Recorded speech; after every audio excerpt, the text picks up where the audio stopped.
Hello, movie watchers. I've got 6 movies and 1 series that you probably missed.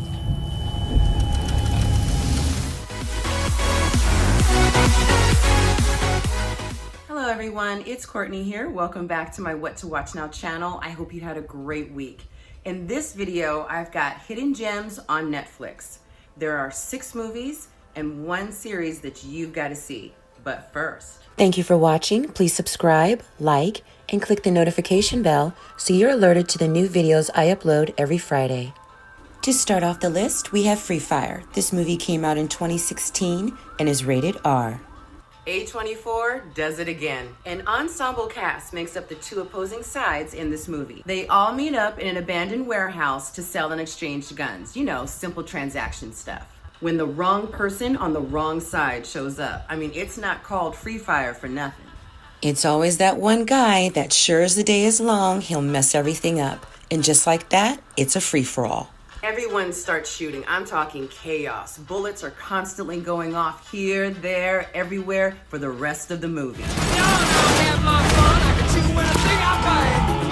The conversations that are had during the Free Fire and the one-liners really make up this movie. Everything takes place hiding behind cars, walls, or whatever they can find in the warehouse. Tell me who hired you right now! It was... Number 2 is Mud. This movie came out in 2012 and is rated PG-13. Galen said it's been here a while. There it is. 2 Mississippi teens out and about enjoying their rural stomping grounds arrive one day to find a stranger already there. Matthew McConaughey is Mud. Now he's a drifter that's hiding out on this small island while he's on the run from bounty hunters. Mud comes to rely on Ellison Neckbone in not only helping to evade the law, but in helping him to get reacquainted with his lost love Juniper, who's played by Reese Witherspoon. Rural Mississippi setting sets the slow, thick pace of the movie. This character-driven independent film spends just as much time with the teens as it does McConaughey.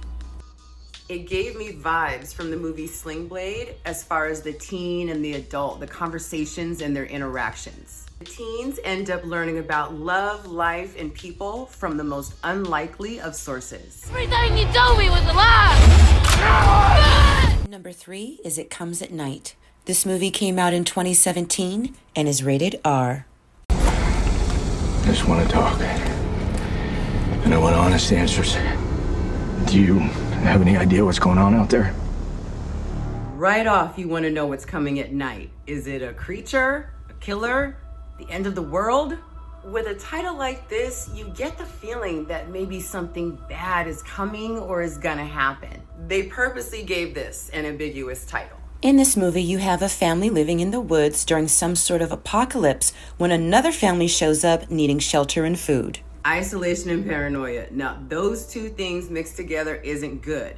But now add in the fear of the unknown, fear of trusting and trying to help others, but not wanting to be screwed over and left with nothing because of your kindness. I think they're sick. Put your mask on. Nobody's sick here. Can't trust anyone but family. I can see how being in this type of psychologically draining situation might drive you a little mad. That cause you to act in ways that aren't all the way rational or morally right. And therein lies the horror, if you will. I really liked the pacing of this movie. It wasn't too slow, and there's this constant building and feelings of dread or anticipating something coming that's out of their control. If you've never seen this one, and I mean, I've passed over this one several times, like, okay, yeah, I like that. I like the premise. I think I'm gonna watch that one. And I never did, okay? And you like psychological thrillers, you should definitely add this one to your list. The door was already open when you got there. Yeah. Then who opened it?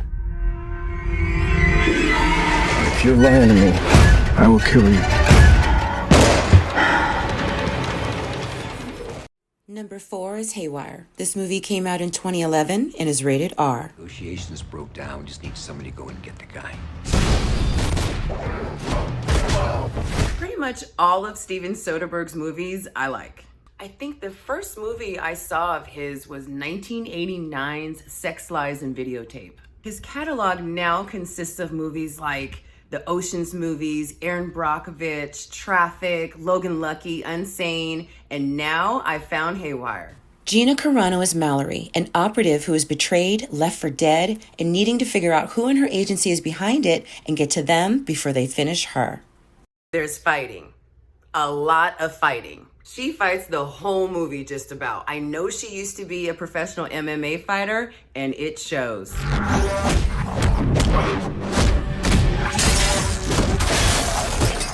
Okay, let me just say that I liked the music in the movie, okay? But there was a point where I got up and I left the room and I put it on everything. I thought that autoplay on Netflix had switched the movie to Shaft, honey, because I came back in, I was not expecting this type of soundtrack to be with this movie. It's a decent story. The plot is probably something you've already seen. For me, it's the action that makes this one a hidden gem that you should definitely put on your list. But isn't there someone you should be calling to bring help? Number 5 is Adore. This movie came out in 2013 and is rated R. What is that? Oh, they're looking at pictures of themselves. Come on, give us a break. It was a long time ago. Well, here's to our mothers. Roz and Lil, who are lifelong friends, grow to form attractions to each other's sons. The attraction as the boys mature is instantaneous. The mothers begin relationships with them as teens and decide to keep it a secret. Each of the women decide to continue their illicit romances, as the love they share as friends is now directed to their sons, of which they both adore and are now in love with. At no point does it feel weird or wrong. I mean, it just happens. I can't remember being this happy. It's scary. I know.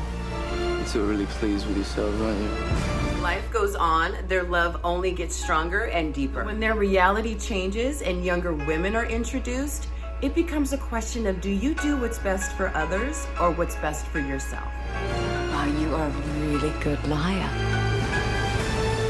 I will never forgive you for this. Number 6 is The Foreigner. This movie came out in 2017 and is rated R. A father drives his daughter after school to a shop to pick up her prom gown. Shortly after she enters the shop, a bomb explodes and she's killed. Everyone's already inside. Bye, Dad. He begins the search to find the names of those responsible. He travels to Ireland to see the Deputy Prime Minister, who used to be an IRA member. He's determined and will not be deterred. He wants justice. He's not getting anywhere. So what does he do? He sets off a bomb in the Deputy Minister's bathroom. He's going to use any tactic he can. His stealth, cunning, and determination are extraordinary, especially for an older gentleman. This is classic Jackie Chan in action. Fight scenes are epic. I mean, Jackie Chan gets his man and then some. Really enjoyed this movie. There's great suspense and political backstabbing. Pierce Brosnan played the hell out of his part. This is definitely a movie you should add to your list. Somebody say a prayer for me. They kill me on Friday. Of half the city looking for him. Bury me on Sunday. And lastly, my hidden gem series is Dark. It started in 2017 and is rated TVMA. The construction of this series has blown my mind. I didn't know what I was getting into with this one because I hadn't heard anything about it. I've been reading the comments section of some of their YouTubers' videos, shout out to Flick Connection and Beyond the Trailer, and noticed the same series coming up over and over again that people wanted reviewed. Dark. Alles ist genauso wie vor 33 Jahren. Alles wiederholt sich. This series is in German. Now, I tried watching it with subtitles because I love listening to other languages, but I was missing too much while I was reading, so I switched the audio up and the dubbing was fine. Nicht nur die Vergangenheit beeinflusst die Zukunft, sondern auch die Zukunft die Vergangenheit. Tick, tack, tick, tack. I'm trying to figure out why it's never been suggested to me by Netflix and why it's not on more top 5 or top 10 lists. I mean, this series is really good. There is something strange happening in the German town of Winden. Children are being murdered with their bodies being found in different decades. There's a cave in the woods with tunnels that extend under a power plant. And now there's also loopholes through time that are taking people back and forth between the 50s, 80s, and current day. I've never seen anything like this, but what a treat to sit with these characters in this tightly knit of an interwoven story. If you haven't binged this one, I'd add it to the list. Netflix has got 2 seasons available for you to watch now. Anfang ist das Ende. Und das Ende ist der Anfang. Thank you so much for tuning into my channel and watching my videos. If you haven't had an opportunity, please take this time to subscribe, like, and share. I'll be back next week with another list for Netflix. Bye-bye.